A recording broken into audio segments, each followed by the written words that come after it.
Hello friends, welcome to my channel English with Harinder sir. Today's topic is present indefinite tense. Friends, ये tense जो है इतना महत्वपूर्ण विषय है किसी भी भाषा को सीखने के लिए। इसको सीखना बेहद ज़्यादा ज़रूरी है, तभी आप लैंग्वेज को सीख पाते हैं, क्योंकि कोई भी भाषा तीन ही शब्दों की होती है, कल, आज और आने वाला कल। अगर ये हमको क्लियर हो गया ना, और यही टेंसेस भी है, ये अगर हमको क्लियर हो गया ना, तो यूँ कहिए कि 70 से 80% तक हिस्सा जो है हमारा लैंग्वेज का क्लियर हो जाता है, कवर हो जाता है। लेकिन विडंबना की बात यह है, और विशेष तौर पर हम भारतवासियों के लिए, फ्रेंड्स, हम सेकंड और थर्ड क्लास से टेंसेस को पढ़ना और सीखना शुरू करते हैं, लेकिन हमारी पूरी उम्र बीत जाती है और आखिर तक ये टेंसेस हमारे समझ में नहीं आते हैं। वजह यह है कि उन टेंसेस को समझने का हमारा लेवल ही नहीं होता है। लेवल क्यों नहीं होता? क्योंकि शुरुआत से लेकर आखिर तक हमारे टीचर्स के द्वारा हमको उठाकर सीधा टेंसेस में पटका जाता रहा है, लेकिन उन टेंसेस को सीखने के लिए जो बेसिक टॉपिक हमें पहले लर्न करने की ज़रूरत पड़ती है, पहले सीखने की ज़रूरत पड़ती है, जो बेसिक नॉलेज हमें चाहिए टेंसेस को ग्रास्प करने के लिए, सीखने के लिए, पकड़ने के लिए, वो हमें सिखाया ही नहीं जाता। तो फिर टेंसेस हमारे कैसे समझ में आएंगे? सो फ्रेंड्स, आज मैं आपको विश्वास दिलाता हूँ, आज के बाद आपको टेंसेस से रिलेटेड आने वाले समय में टेंसेस से जुड़ी हुई किसी भी प्रकार की परेशानी या चिंता नहीं आने वाली है। ये मेरा पक्का वादा है आप लोगों से। क्यों? क्योंकि हम टेंसेस को सीखने के लिए जो जो बेसिक चीज़ें हमें चाहिए वो हम ऑलरेडी पढ़ चुके हैं, पहले वीडियोस बनाकर अपलोड किया जा चुका है चैनल पर। हम आपको पढ़ा चुके हैं अल्फ़ाबेट मतलब वर्णमाला, वर्णमाला में अक्षर मतलब लेटर्स को जोड़कर शब्दों को जोड़कर सेंटेंस, तीनों प्रकार के बेसिक सेंटेंस हम पढ़ चुके हैं, इंट्रोगेटिव, एफर्मेटिव और नेगेटिव। तीनों प्रकार के बेसिक सेंटेंसेस का निर्माण करने के लिए जो basic part of the sentences होते हैं, लाइक एज आपको सब्जेक्ट पढ़ा चुके हैं, ऑब्जेक्ट पढ़ा चुके हैं, वर्ब पढ़ाया जा चुका है, हेल्पिंग वर्ब पढ़ाया जा चुका है। सब्जेक्ट और ऑब्जेक्ट के तौर पर हम नाउन या प्रोनाउन का यूज़ करते हैं, किस तरीके से करते हैं, पॉसेसिव वर्ड्स हम पढ़ा चुके हैं। वो सारी महत्वपूर्ण चीज़ें हम पहले आपको पढ़ा चुके हैं, जो कि टेंसेस को सीखने के लिए हमें चाहिए ही चाहिए। So friends, are you all set to learn tenses? अच्छा, एक बड़ा प्यारा सा एक्सप्रेशन मैंने अभी यूज़ किया है, ऑल सेट टू एक्शन। इस एक्सप्रेशन का कहाँ यूज़ करते हैं हम? देखिए, जब भी कभी आप कुछ व्यक्तियों के साथ या किसी के भी साथ मिलकर कोई काम करना चाहते हों, तो उस काम को शुरू करने से पहले एक बार हम पूछते हैं, क्या आप पूर्ण रूप से तैयार हैं इस काम को करने के लिए? बस वहीं पर आपको इस एक्सप्रेशन का यूज़ कर देना है, are you all set to action. अगर मैं आपसे पूछूं, क्या आप पूर्ण रूप से तैयार हैं खेलने के लिए?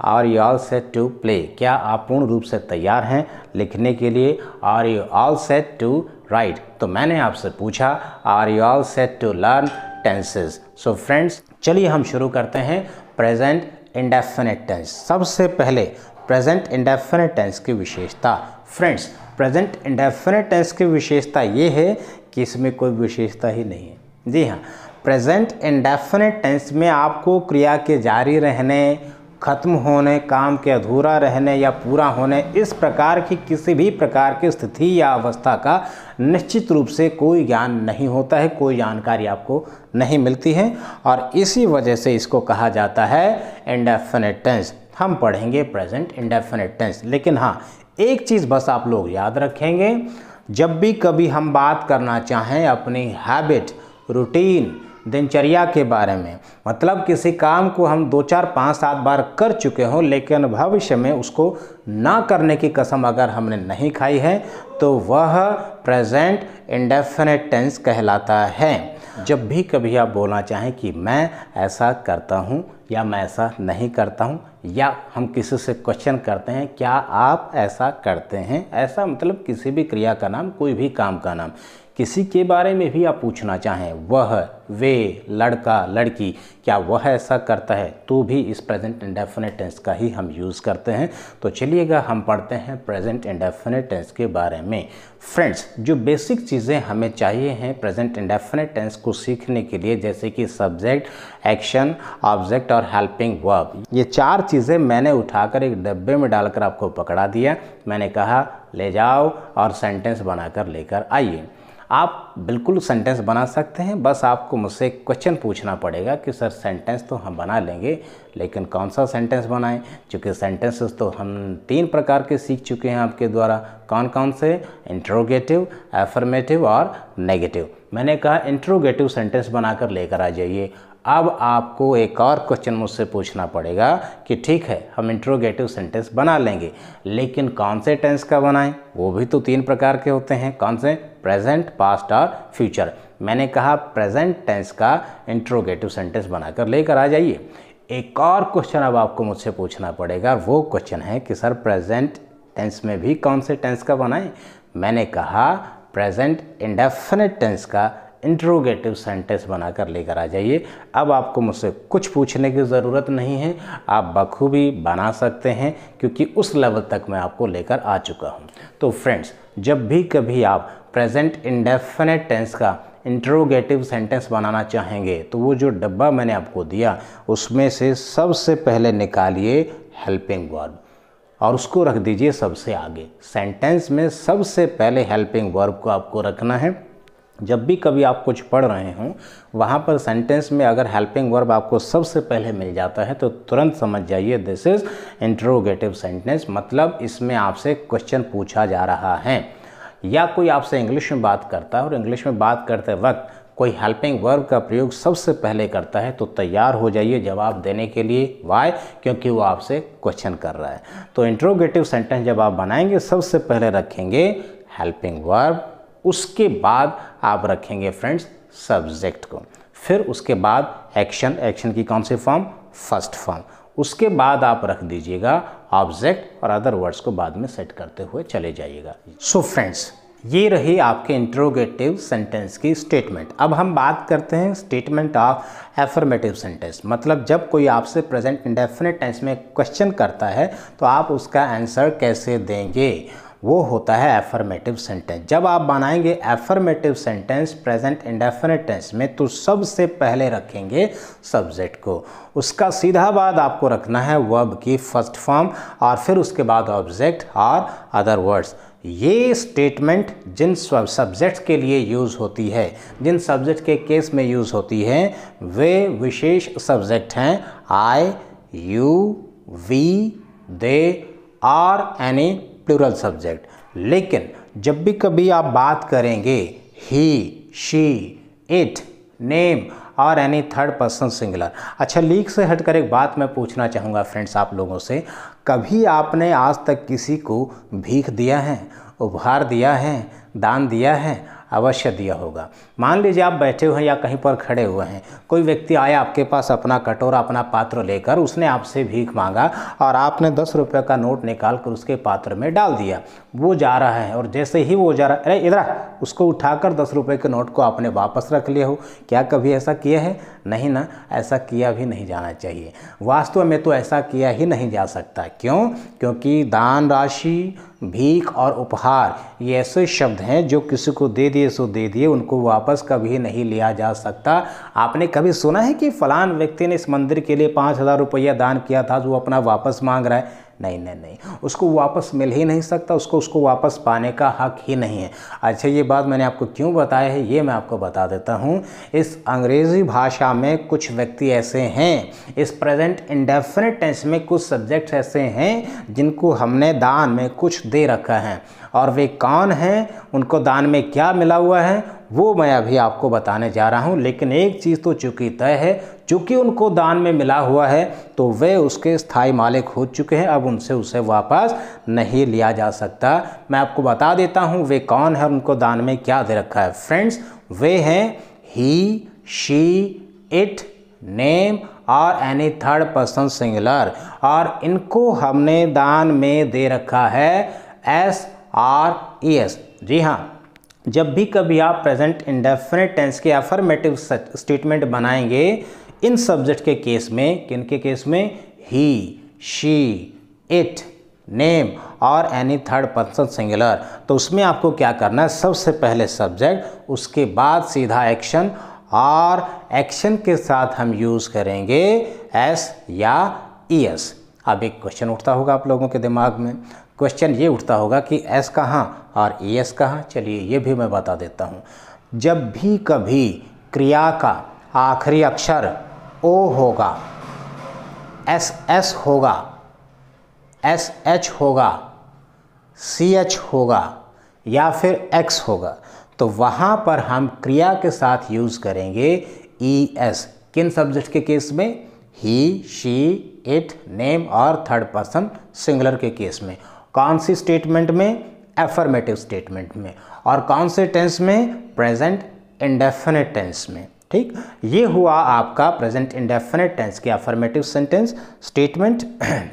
उसके बाद हम बात करते हैं अगर नेगेटिव सेंटेंसेस के बारे में, नेगेटिव स्टेटमेंट के बारे में, तो सबसे पहले हम यूज़ करेंगे सब्जेक्ट, उसके बाद हेल्पिंग वर्ब, और हेल्पिंग वर्ब का सीधा बाद नॉट, उसके बाद वर्ब की first form and then object, और फिर बाकी के बचे हुए अदर वर्ड्स को आप बाद में सेट करते चले जाइएगा। फ्रेंड्स, सब्जेक्ट, एक्शन और ऑब्जेक्ट आपको बार बार प्रैक्टिस कर करके पहचानना सीखना पड़ेगा। जो चीज़ आपको पहले से याद होनी चाहिए और याद करनी पड़ेगी, एक बार याद करने के बाद कभी भी नहीं बदलेगी, वे हैं helping verb. Present indefinite tense में 2 हेल्पिंग वर्ब यूज़ होती हैं और वे हेल्पिंग वर्ब हैं डू और डज। क्वेश्चन ये है कि डू किसके साथ और डज किसके साथ, ये भी हम बता देते हैं। आई, यू, वी, दे और एनी प्लूरल सब्जेक्ट, इनके साथ हेल्पिंग वर्ब का यूज़ किया जाएगा डू। और अगर हम बात करते हैं ही, शी, इट, एनी नेम या फिर थर्ड पर्सन सिंगुलर, इन सब्जेक्ट के केस में जो हेल्पिंग वर्ब हम यूज़ करेंगे वो है डज। कौन से सेंटेंसेस में हम ये हेल्पिंग वर्ब यूज़ करेंगे? इंट्रोगेटिव और नेगेटिव स्टेटमेंट में। एफर्मेटिव में, प्रेजेंट इंडेफिनिट टेंस में कोई भी हेल्पिंग वर्ब का यूज़ नहीं होता है, वो सीधा होता है सब्जेक्ट, डायरेक्ट एक्शन, उसके सीधा बाद ऑब्जेक्ट या अदर वर्ड्स, राइट। तो ये हुआ आपका प्रेजेंट इंडेफिनिट टेंस। हाँ, एक चीज़ और विशेष तौर पर आप याद रखेंगे, अगर क्रिया का आखिरी अक्षर Y है, अगर क्रिया का आखिरी अक्षर Y है तथा Y से पहले अगर कोई कॉन्सोनेंट है, तो जब आप उस वर्ब को यूज़ करेंगे he, she, it, name, third person singular के केस में एफर्मेटिव सेंटेंस में, तो Y को हटाकर IES का प्रयोग किया जाता है प्रेजेंट इंडेफिनिट टेंस में। एग्जाम्पल के तौर पर हम ले लेते हैं वर्ब स्टडी। इस वर्ड में हमारे पास जो लास्ट लेटर है वो है Y, Y से पहले है D, कॉन्सोनेंट के रूप में यूज़ हुआ है। और जब हम इस वर्ब को यूज़ करेंगे he, she, it, third person singular के केस में, तो Y को हटाकर IES का प्रयोग किया जाएगा। एग्जाम्पल के तौर पर वह पढ़ती है, शी स्टडीज़, वह बंदूक रखता है हमेशा अपने साथ, he carries a gun always, CARRIES हो जाएगा यहाँ पर। तो ये हुआ आपके प्रेजेंट इंडेफिनिट टेंस की स्टेटमेंट। अब बात करते हैं इस प्रेजेंट इंडेफिनिट टेंस की कुछ पहचान के बारे में। So friends, present indefinite tense की सबसे पहली पहचान ये है, जितने भी यूनिवर्सल ट्रुथ हैं, जनरल ट्रुथ, वे सब के सब प्रेजेंट इंडेफिनिट टेंस में ही आते हैं। एग्जाम्पल के तौर पर water boils at 100 degree Celsius, पानी 100 डिग्री सेल्सियस पर ही उबलता है, उसको आप 99 पर, 90 पर, 95 पर नहीं उबाल सकते।